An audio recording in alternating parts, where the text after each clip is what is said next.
Hey friends, today I tell you Srimad Bhagavad Gita Yatharut Part 4. So listening carefully and comment.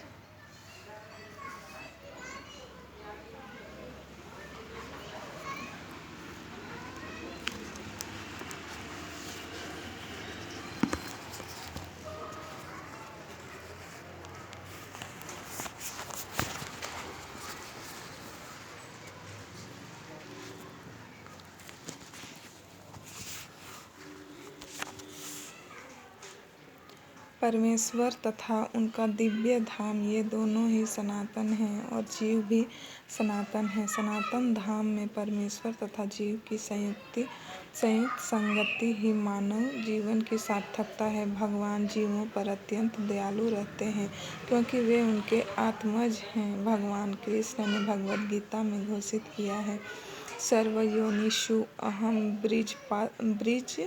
बीज प्रदः पिता, मैं सबका पिता हूँ। निसंदेह अपने अपने कर्मों के अनुसार नाना प्रकार के जीव हैं, लेकिन यहाँ पर कृष्ण कहते हैं कि वे उन सबके पिता हैं। अतएव भगवान उन समस्त पतित बद्ध जीवों का उद्धार करने तथा उन्हें सनातन धाम वापस बुलाने के लिए अवतरित होते हैं, जिससे सनातन जीव भगवान की नित्य संगति में रहकर अपनी सनातन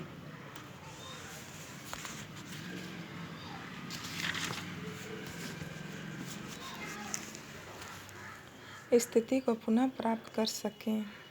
भगवान स्वयं नाना अवतारों के रूप में अवतरित होते हैं या फिर अपने विश्वस्त सेवकों को अपने पुत्रों, पार्षदों या आचार्यों के रूप में इन जीवों का उद्धार करने के लिए भेजते हैं। अतएव सनातन धर्म किसी सांप्रदायिक धर्म पद्धति का सूचक नहीं है। यह तो नित्य परमेश्वर के साथ नित्य जीवों के नित्य कर्म का सूचक है। जैसा कि पहले कहा जा चुका है, यह जीव के नित्य धर्म को बताता है। श्रीपाद रामानुजाचार्य ने सनातन शब्द की व्याख्या इस प्रकार की है, वह जिसका न आदि है न अंत। अतएव जब हम सनातन धर्म के विषय में बातें करते हैं तो हमें श्रीपाद रामानुजाचार्य के प्रमाण के आधार पर यह मान लेना चाहिए कि इसका न आदि है न अंत। अंग्रेजी का रिलीजन शब्द सनातन धर्म से थोड़ा भिन्न है। रिलीजन से विश्वास का भाव सूचित होता है और विश्वास परिवर्तित हो सकता है। किसी को एक विशेष विधि में विश्वास हो सकता है और वह इस विश्वास को बदल कर दूसरा ग्रहण कर सकता है, लेकिन सनातन धर्म उस कर्म का सूचक है जो बदला नहीं जा सकता। उदाहरणार्थ, न तो जल से उसकी तरलता विलग की जा सकती है, न अग्नि से ऊष्मा विलग की जा सकती है। ठीक इसी प्रकार जीव से उसके नित्य कर्म को विलग नहीं किया जा सकता।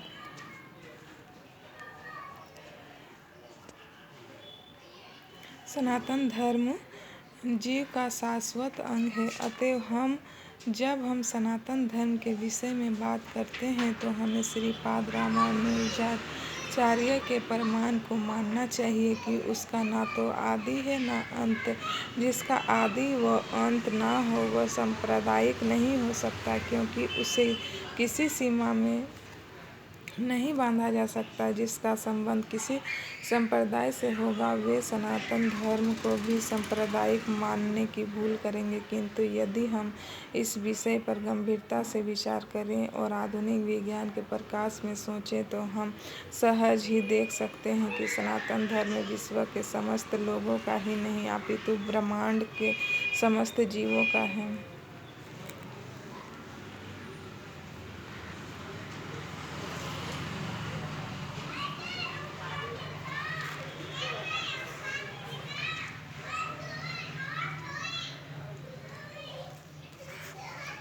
भले ही सनातन धार्मिक विश्वास का मानव इतिहास के पृष्ठों में कोई आदि हो, लेकिन सनातन धर्म के इतिहास का कोई आदि नहीं होता, क्योंकि यह जीवों के साथ शाश्वत चलता रहता है। जहाँ तक जीवों का संबंध है, प्रामाणिक शास्त्रों का कथन है कि जीव का ना तो जन्म होता है न मृत्यु। गीता में कहा गया है कि जीव ना तो कभी जन्मता है न कभी मरता है, वह शाश्वत तथा अविनाशी है और इस क्षण भंगुर शरीर के नष्ट होने के बाद भी रहता है। सनातन धर्म के स्वरूप के प्रसंग में हमें धर्म की धारणा को संस्कृत के मूल शब्द के अर्थ से समझना होगा।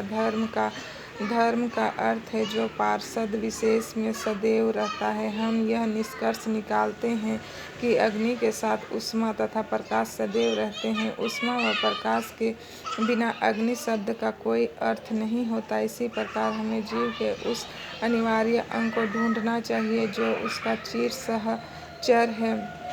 यह चिर सहचर उसका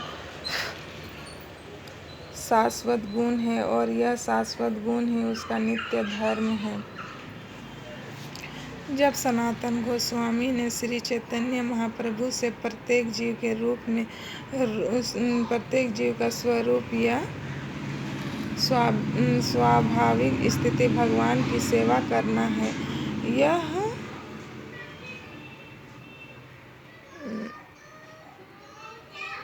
यदि हम चैतन्य महाप्रभु के इस कथन का विश्लेषण करें तो हम देखेंगे कि एक जीव दूसरे जीव की सेवा में निरंतर लगा हुआ है।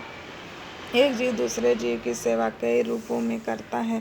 ऐसा करके जीव जीवन का भोग करता है। निम्न पशु मनुष्यों की सेवा करते हैं, जैसे सेवक अपने स्वामी की सेवा करते हैं। एक व्यक्ति अपने स्वामी ब की सेवा करता है, ब अपने स्वामी स की सेवा की, स अपने स्वामी द की। इस प्रकार हम देखते हैं कि एक मित्र दूसरे मित्र की सेवा करता है, माता पुत्र की सेवा करती है, पत्नी पति की सेवा करती है, पति पत्नी की सेवा करता है। यदि हम इसी भावना से खोज करते चले तो पाएंगे कि समाज में ऐसा एक भी अपवाद नहीं है जिसमें कोई जीव सेवा में न लगा हो।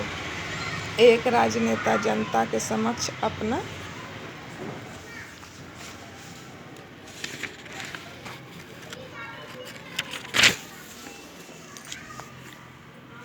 घोषणा पत्र प्रस्तुत करता है ताकि उनको उनकी सेवा करने की क्षमता के विषय में विश्वास दिला सके। फलतः मतदाता उसे यह सोचते हुए अपना बहुमूल्य मत देते हैं कि वह समाज की महत्वपूर्ण सेवा करेगा। दुकानदार अपने ग्राहक की सेवा करता है और कारीगर पूंजीपतियों की सेवा करता है।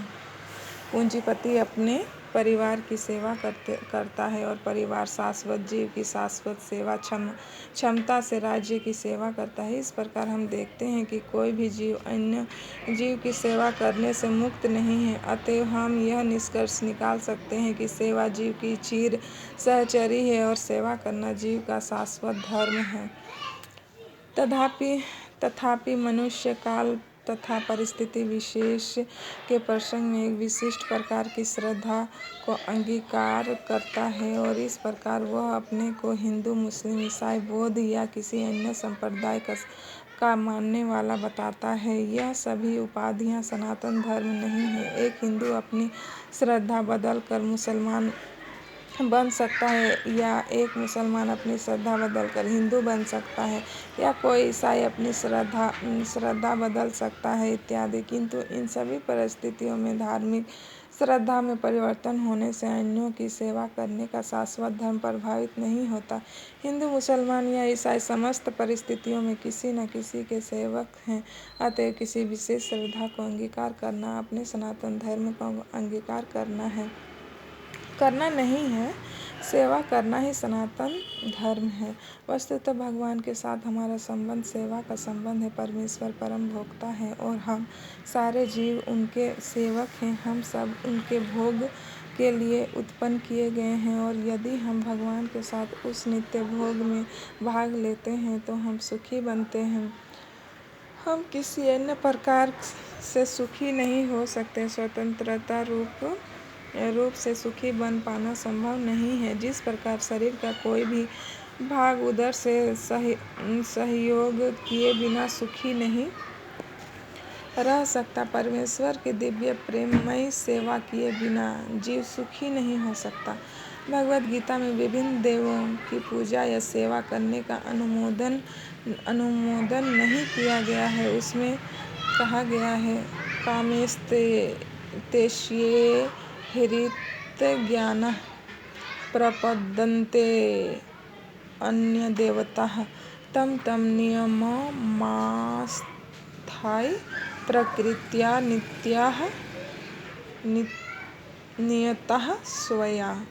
जिनकी बुद्धि भौतिक इच्छाओं द्वारा चुरा ली गई है, वे देवताओं की शरण में जाते हैं और वे अपने अपने स्वभावों के अनुसार पूजा के विशेष विधानों का पालन करते हैं। यहाँ यह स्पष्ट कहा गया है कि जो वासना द्वारा निर्देशित होते हैं, वे भगवान कृष्ण की पूजा न करके देवताओं की पूजा करते हैं। जब हम कृष्ण का नाम लेते हैं तो हम किसी सांप्रदायिक नाम का उल्लेख नहीं करते। कृष्ण का अर्थ है सर्वोच्च आनंद, और इसकी पुष्टि हुई है कि परमेश्वर समस्त आनंद के आगर हैं। हम सभी आनंद की खोज में लगे रहते हैं। आनंदमयोऽभ्यासात् भगवान की ही भांति जीव चेतना से पूर्ण है और सुख की खोज में रहते हैं। भगवान तो हमेशा सुखी हैं, और यदि जीव उनकी संगति करते हैं, उनके साथ सहयोग करते हैं, तो वे भी सुखी बन जाते हैं।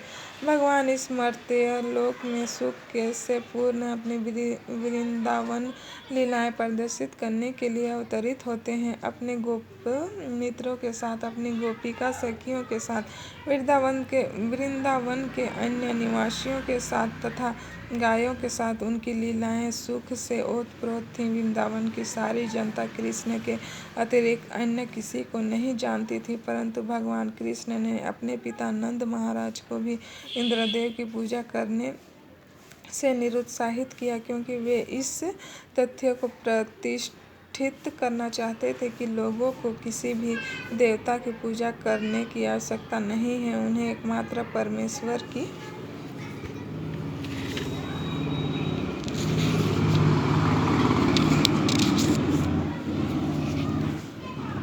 पूजा करनी चाहिए, क्योंकि उनका चरम लक्ष्य उनके धाम को वापस जाना है। भगवद गीता में भगवान श्री कृष्ण के धाम का वर्णन इस प्रकार हुआ है, न तद्भाष्यते सूर्यो न शशाङ्को न पावकः यद्गत्वा न निवर्तन्ते तद्धाम परम मम। मेरा परम धाम न तो सूर्य या चंद्रमा द्वारा, न ही अग्नि या बिजली द्वारा प्रकाशित होता है। जो लोग वहां पहुंच जाते हैं, वे इस भौतिक जगत में फिर कभी नहीं लौटते। यह श्लोक उस शाश्वत आकाश का वर्णन प्रस्तुत करता है। निसंदेह हमें आकाश की भौतिक कल्पना है और हम इसे सूर्य, चंद्र, तारे आदि के संबंध में सोचते हैं, किंतु इस श्लोक में भगवान बताते हैं कि शाश्वत आकाश में सूर्य, चंद्र, अग्नि या बिजली किसी की आवश्यकता नहीं है, क्योंकि वह परमेश्वर से निकलने वाली ब्रह्म ज्योति द्वारा प्रकाशित है। हम अन्य लोकों तक पहुंचने का कठिन प्रयास कर रहे हैं, लेकिन परमेश्वर के धाम को जानना कठिन है। यह धाम गोलोक कहा जाता है। ब्रह्म संहिता में इसका अति सुंदर वर्णन मिलता है। गोलोक एक नीव सत्य खिलात्मभूतः। भगवान अपने धाम गोलोक में नित्य वास करते हैं, फिर भी इस संसार से उन तक पहुंचा जा सकता है, और ऐसा करने के लिए वे अपने सच्चिदानंद विग्रह रूप को व्यक्त करते हैं, जो उसका असली रूप है। जब वे इस रूप को प्रकट करते हैं, तब हमें इसकी कल्पना करने की आवश्यकता नहीं रह जाती। उनका रूप कैसा है? ऐसे काल्पनिक चिंतन को निरुत्साहित करने के लिए ही वे अवतार लेते हैं और अपने श्याम सुंदर स्वरूप को प्रदर्शित करते हैं। दुर्भाग्यवश अल्पज्ञ लोग उनकी हंसी उड़ाते हैं, क्योंकि वे हमारे जैसे बन कर आते हैं और हमारे साथ मनुष्य रूप में खेलते कूदते हैं, लेकिन इस कारण हमें यह नहीं सोचना चाहिए कि वे हमारी तरह हैं। वे अपनी सर्वशक्तिमानता के कारण ही अपने वास्तविक रूप में हमारे समक्ष प्रकट होते हैं और अपनी लीलाओं का प्रदर्शन करते हैं, जो उनके धाम में होने वाली लीलाओं की आकृतियाँ होती हैं। आध्यात्मिक आकाश की तेजोमय किरणों में असंख्य लोक तैर रहे हैं। यह ब्रह्म ज्योति परम धाम कृष्ण लोक से उद्भव होती है और आनंदमय तथा चिन्मय लोक, जो भौतिक नहीं है, इसी ज्योति में तैरते रहते हैं। भगवान कहते हैं, न तद् भास्यते सूर्यो न शासको न पावकः यद् गत्वा न निवर्तन्ते तद्धाम परम मम। जो इस आध्यात्मिक आकाश तक पहुँच जाता है